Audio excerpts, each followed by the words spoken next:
शुभ अपराह्न। Career shaper पर आपका स्वागत है। मैं हूं सुभाष पोद्दार।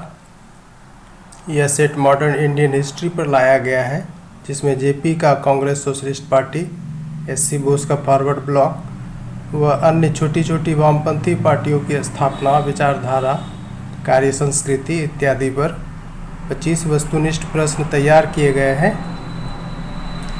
आप मेरी प्रस्तुति में समग्रता महसूस करेंगे, ऐसी मेरी आपसे अपेक्षा है। आइए इस संभावित प्रश्नों को हल करें। क्वेश्चन नंबर 1 देखें। किसने भारत सरकार अधिनियम 1935 को साम्राज्यवाद का जन विरोधी संयुक्त मोर्चा कहा? ऑप्शन देखें। कांग्रेस, मुस्लिम लीग, सीएसपी, सीपीआई। तो ऐसा सीएसपी का मानना था।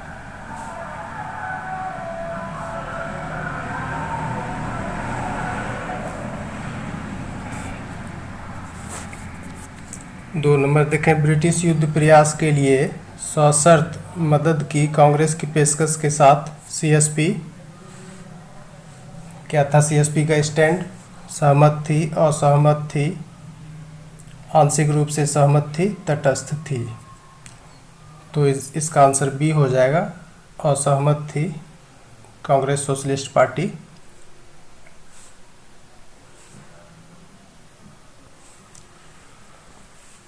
इसका कारण क्या था? सीएसपी की दृष्टि में युद्ध विश्व को फिर से बांटने के लिए साम्राज्यवाद के साथियों के बीच एक द्वंद्व जैसा था, इसलिए वो असहमत थी वो पार्टी।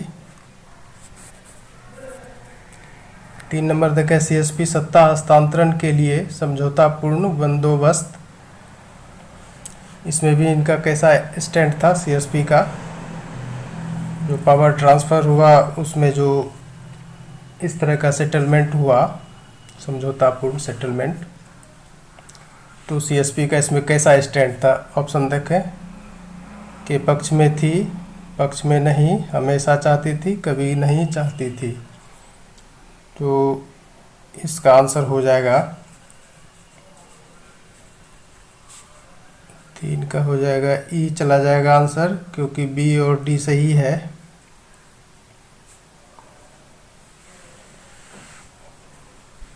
सत्ता हस्तांतरण के लिए समझौतापूर्ण बंदोबस्त के पक्ष में नहीं थी और ऐसा वो कभी नहीं चाहती थी।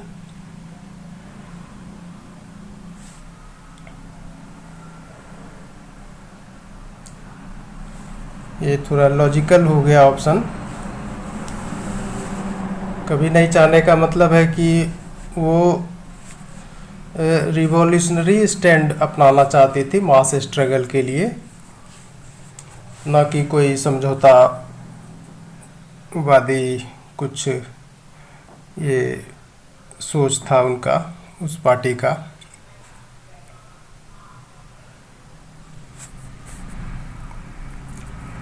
चार नंबर देखें। सीएसपी ने भारत में किसे खत्म करने के लिए एक क्रांतिकारी संघर्ष की वकालत की? भारत में किसे खत्म करने के लिए एक क्रांतिकारी संघर्ष की वकालत की? तो देखिए ऑप्शन, साम्यवाद, संप्रदायवाद, साम्राज्यवाद, सामंतवाद। तो साम्यवाद को छोड़ के इसमें सब होगा, बी सी डी सही है। आंसर इसका ई हुआ। इन तीनों चीज़ों का वो खात्मा चाहती थी वो पार्टी। 5 नंबर देखें। सीएसपी ने भारत छोड़ो आंदोलन के प्रति कैसा रूप अपनाया? समर्थन किया, विरोध किया, संगठित करने में बढ़ चढ़ कर हिस्सा लिया, तटस्थ रही। तो ये क्विट इंडिया मूवमेंट का समर्थन किया है और 1942 के आंदोलन में बिल्कुल आगे आके संगठन का काम किया, उसमें हिस्सा लिया। तो ए और सी इसमें सही है। इसका भी आंसर ई चला गया, यानी इसमें समर्थन किया, संगठित करने में बढ़ चढ़ कर हिस्सा लिया, ये दोनों सही है। 6 नंबर देखें, कांग्रेस सोशलिस्टों का मुस्लिम लीग और जिन्ना के प्रति कैसा सोच था? असत्य कथन चुने। मुस्लिम लीग को ब्रिटेन के साथ लीग में करार दिया, इन लीग विथ ब्रिटेन, ऐसा कहा कांग्रेस सोशलिस्टों ने मुस्लिम लीग को। तो ये तो सही है, ऐसा कहा था। बी देखें, मुस्लिम लीग को अरब के साथ लीग में करार दिया, ये गलत है। जिन्ना को अपने देश का देशद्रोही करार दिया, ये भी सही है। जिन्ना को साम्राज्यवादियों का टूल करार दिया, ये भी सही है। तो गलत इसमें बी हुआ, इसलिए आंसर बी हो जाएगा।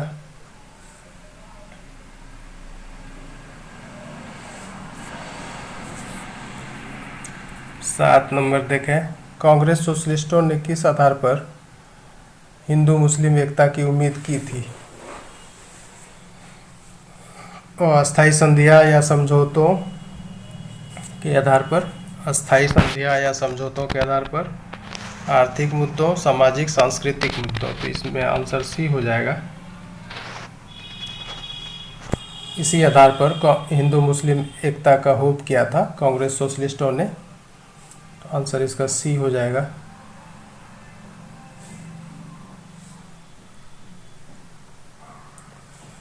तो इसमें उन लोगों का सोच क्या था? वो टेम्पररी पैक्ट्स या एग्रीमेंट नहीं चाहते थे, इस आधार पर ये यूनिटी नहीं चाहते थे, हिंदू मुस्लिम यूनिटी, लेकिन इकोनॉमिक इश्यूज के आधार पर चाहते थे, उस पर जोर देते थे। क्या कारण था? वो हिंदू मुस्लिम मास को बराबर रूप से प्रभावित करता था, आर्थिक मुद्दा। तो ये आर्थिक मुद्दा आंसर हुआ इसका।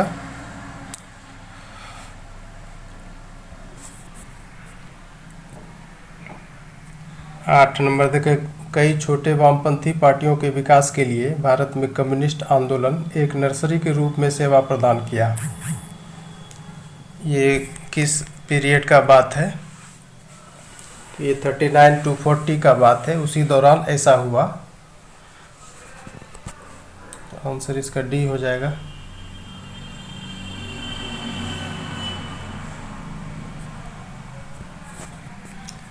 नौ नंबर देखें, सुभाष चंद्र बोस ने फॉरवर्ड ब्लॉक बनाया, कब बनाया? याद होगा आप लोगों को। ये देखें, ये मार्च 39 की बात थी जब फॉरवर्ड ब्लॉक को उन्होंने फॉर्म किया। सी हो जाएगा इसका आंसर। 10 नंबर देखें, निम्नलिखित में से कौन फॉरवर्ड ब्लॉक का राजनीतिक स्वरूप नहीं था?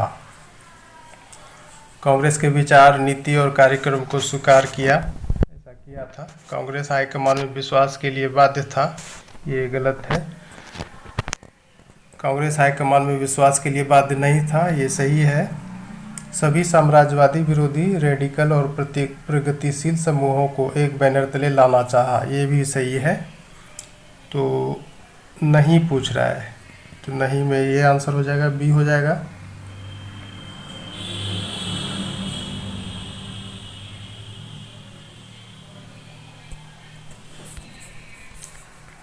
ग्यारह नंबर देखें, लेफ्ट कंसोलिडेशन कमेटी को संगठित करने में किसने भूमिका निभाई? तो ये और कोई नहीं बल्कि फॉरवर्ड ब्लॉक ही था। आंसर इसका ए हो जाएगा, फॉरवर्ड ब्लॉक। 12 नंबर देखें, किसने भारत विभाजन को कांग्रेस नेतृत्व का आत्मसमर्पण करार दिया? तो ये सीएसपी था, उसी पार्टी का ऐसा कहना हुआ कि कांग्रेस लीडरशिप ने सरेंडर कर दिया है एक तरह से जब पार्टीशन हुआ। किसने भारत में साम्राज्यवाद को धराशायी करने के लिए सैन्य मदद चाहा? क्वेश्चन नंबर 13 देखें। Option CSP, forward block, RSP, BLP. तो सैन्य मदद देखिए और फॉरवर्ड ब्लॉक मारिए, ये याद रखिए। 13 का बी हो गया forward block.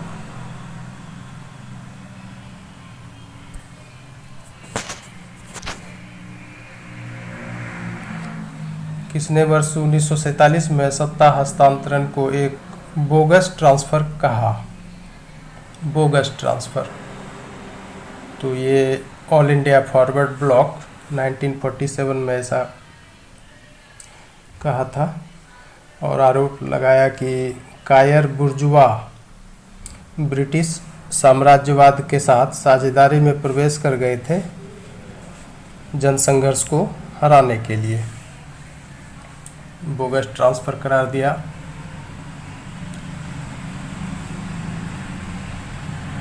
All India forward block.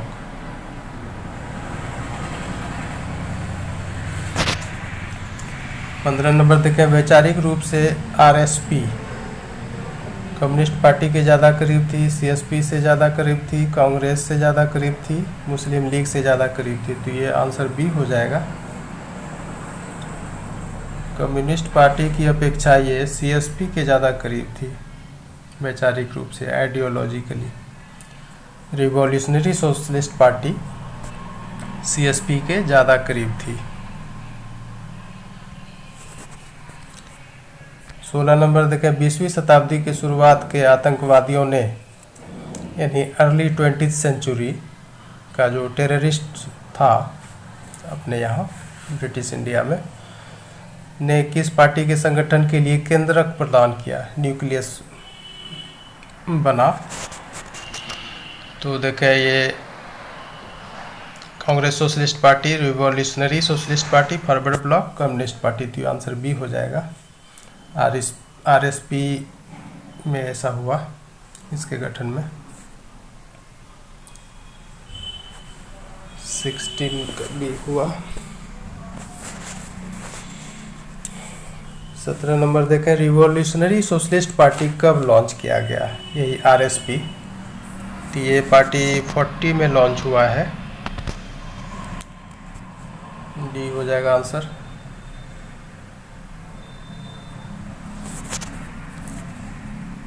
18 number देखें, गांधी बोस विवाद यानी गांधी बोस टसल में आरएसपी ने किसका समर्थन किया? बहुत अच्छा प्रश्न है और सब भी पीछे गया। अच्छा प्रश्न। ये सब ज़्यादा संभावना है आएगा ये सब।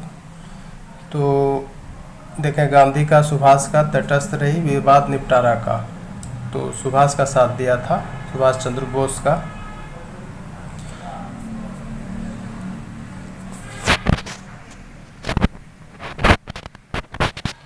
उन्नीस नंबर देखें, किसने यूएसएसआर के एलाइज में शामिल होने के बावजूद एलाइड वार एफर्ट का समर्थन करने से इनकार कर दिया? तो ये आरएसपी था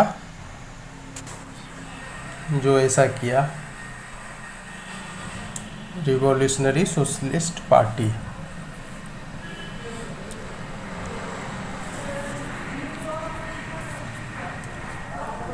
बीस नंबर देखें, किसने सत्ता हस्तांतरण और विभाजन को बैकडोर डील करार दिया? ये भी बहुत अच्छा प्रश्न है।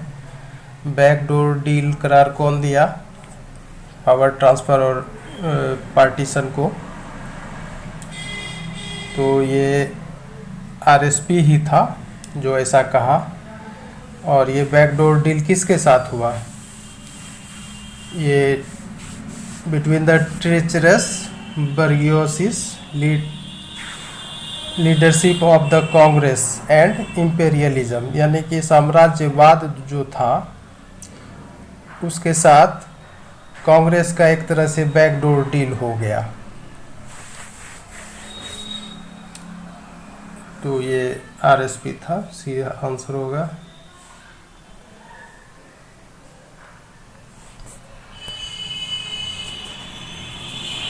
21 नंबर देखें, बोल्शेविक पार्टी ऑफ इंडिया की स्थापना किसने की? बोल्शेविक पार्टी ऑफ इंडिया कब स्थापित हुई थी? 1939 में।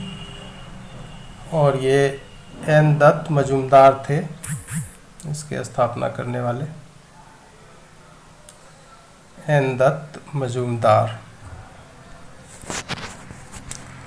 22 नंबर देखे रिवॉल्यूशनरी कम्युनिस्ट पार्टी कब लॉन्च किया गया? तो ये 1942 का बात है, उसी ईयर लॉन्च हुआ रिवॉल्यूशनरी कम्युनिस्ट पार्टी 1942। किसके द्वारा ये लॉन्च किया गया? सौम्येंद्रनाथ टैगोर। सौम्येंद्रनाथ टैगोर। 23 नंबर देखें बोल्शेविक लेनिनिस्ट पार्टी की घोषणा कब की गई? तो ये 1941 की बात है, उसी समय इसको अनाउंस किया गया। और ये ट्रोट्स्की रिवॉल्यूशनरी ग्रुप के द्वारा किया गया था, जिसके नेता इंद्रसेन और अजीत सेन थे। तो ये आंसर हो गया इसका 1941।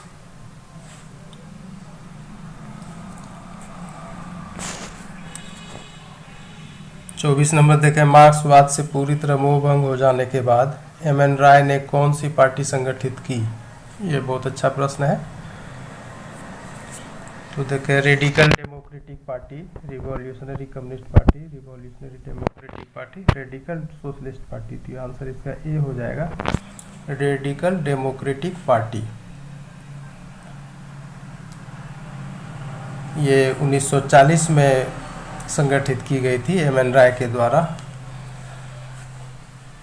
और जब मार्क्सवाद से इनका डिसइल्यूजनमेंट हो गया, मोहभंग हो गया, तो इन्होंने अचानक अपना दृष्टिकोण बदला और ऐसा कहा कि भारतीय क्रांति केवल सर्वहारा वर्ग से नहीं बल्कि केवल बहुवर्ग दल के नेतृत्व से लाई जा सकती है, मल्टी क्लास पार्टी के लीडरशिप से ही। 25 नंबर देखें निम्नलिखित को कालक्रमानुसार सजाएं। ये है ABCD। ए में रेडिकल डेमोक्रेटिक पार्टी, फिर revolutionary communist party, Bolshevik Leninist party, Bolshevik party of India. तो आपको पता करना है कौन पहले ये स्थापित हुआ, कौन उसके बाद, फिर उसके बाद। तो देखें इस तरह से ये रेडिकल डेमोक्रेटिक पार्टी कब बना? 1940 में। रिवॉल्यूशनरी कम्युनिस्ट पार्टी कब बना? 1942 में। बोल्शेविक लेनिनिस्ट पार्टी ये 1941 में। और बोल्शेविक पार्टी ऑफ इंडिया 1939 में। तो इस तरह से मिलाने के बाद आपको ऑप्शन डी आएगा सही, ये हो जाएगा सही। इस सेट का समापन करते हुए मुझे काफ़ी संतोष हो रहा है। ग्रोवर एंड ग्रोवर जैसे मानक पुस्तक से ये ऑब्जेक्टिव प्रश्न अब तक आप लोगों तक पहुंचाया जा रहा है। कैरियर सेपर पर वॉच करते रहें, फ़ायदे में रहेंगे। इन्हीं शब्दों के साथ मैं विदा लेता हूं। बहुत बहुत धन्यवाद।